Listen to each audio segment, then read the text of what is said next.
Hello, I'm the Nostalgia Critic guy. Remember it so you don't have to.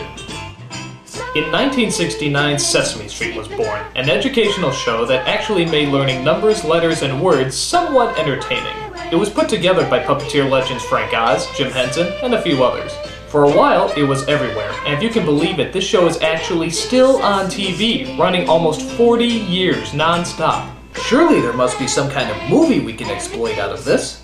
Luckily there is. In 1985, Warner Brothers released their big screen motion picture groundbreaking epic, Follow That Bird. Good lord, this is gonna be painful. The show itself never made any sense, so what makes people think that a movie about it is gonna make any sense?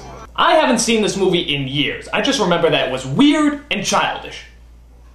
I mean, okay, it's a children's movie, but that's beside the point. It's time I look over this crazy, nonsensical garbage and give it the beating that it deserves. So, let's dive right in at the beginning. Ladies and gentlemen, would you please rise for the Grouch Anthem? No. With a Grouch Anthem, you stay sitting down. Oh my god, it's Oscar! I haven't seen him in years! He's like the first puppet I ever saw in my entire life. He's like totally responsible for the grumpy personality I am today. I mean, I just looked up to him, I just loved him, and I'm sure this movie's still gonna blow despite him!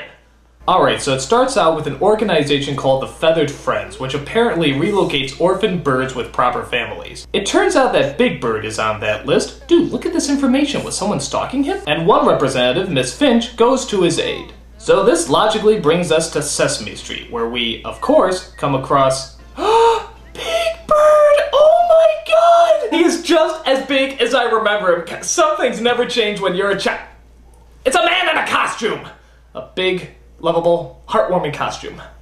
So he's told that there's a family called the Dodos who are willing to take him in and look after him. So Big Bird, always looking for a family, agrees and decides to say goodbye to all his friends. It's Snuffleupagus! I remember Snuffleupagus! He's like a big hairy Dumbo but with depression. Oh, Snuffy, I guess this is goodbye. Oh, Bird. Oh no, Big Bird, don't leave! Don't leave, Mr. Snuffleupagus! I hate to see you go. He's got the little trumpet wraps around his... What the hell's wrong with me? I'm a Nostalgia Critic, not the pussified emotional cries over every Sesame Street related motion picture epic where every person, puppet, and occasional crappy animated animal tugs at your heartstrings, critic! Okay, so Big Bird goes to live with the Dodos, but finds he's not really fitting in, mostly because the Dodos are certifiably insane. It's pretty bad when a group of characters seem so crazy that even a Sesame Street movie can't pull them off as normal. Great time I'm having. Get the door, Marie. No way. Go on. You get the door. Get the door, Marie. Get the door. Go on and get it. No. Don't be stubborn. I'm not Go on, Marie. I'm not coming. Get the door, Marie. Shut up! This is worse than I thought. Wanting to keep his mental health, Big Bird runs away and tries to get back home. But Miss Finch is determined to get him back before he reaches his destination. So the Sesame Street gang goes looking for him. The gang consisting of Oscar and Grover, the Count, Cookie Monster, and Bert and Ernie! As you notice, Bert and Ernie are sharing the exact same plane. That's because they also share the exact same bed. See, it's because... I can't do it! I can't make fun of Sesame Street! It's the first show I ever saw! I'm sorry about the gay joke, Bert and Ernie. Whatever your sexual preference is, it's none of my business. I'm sorry, Big Bird. I'm sorry, Grover. I'm sorry, everybody.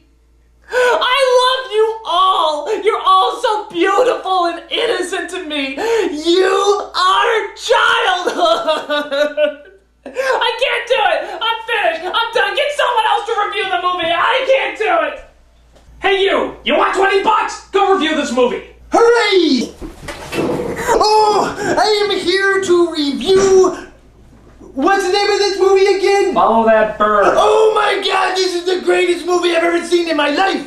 There's this bird who runs away from home, only to run away from his home again to get back to the first home that he ran away from in the first place. And there's this lady who looks like one of my acid fantasies, and she is trying to bring him back home to the home that he ran away from the second time. Now I know that doesn't make a whole lot of sense.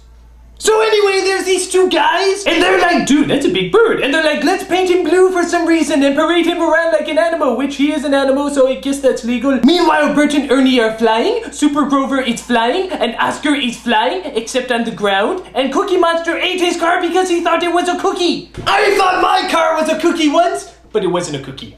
Or a car. It was man. So they find Big Bird, and at first they're like, hooray, but then they're like, oh crap. So they have a big car chase scene, and they're like, jump, and he's like, no, and they're like, jump, and he's like, no, and they're like, jump, and he's like, okay. So the bad guys are taken away by Officer John Candy, and Big Bird is returned back to Sesame Street. But Miss Fitch is like, I have to take you back home, and Big Bird is like, dude, what is your deal? Everybody's like, this is his home, go back to Russia. So the moral of the story is, home is not about where you belong or where you need to be, it's all about where you live. I live in a box, so that blows donkeys. I'm Chester A. Bum saying, I remembered so you don't change! You got change! Ah, come on, help a guy out, will ya? Come on, change! Well, can you at least tell me how to get to Sesame Street? Nobody seems to know!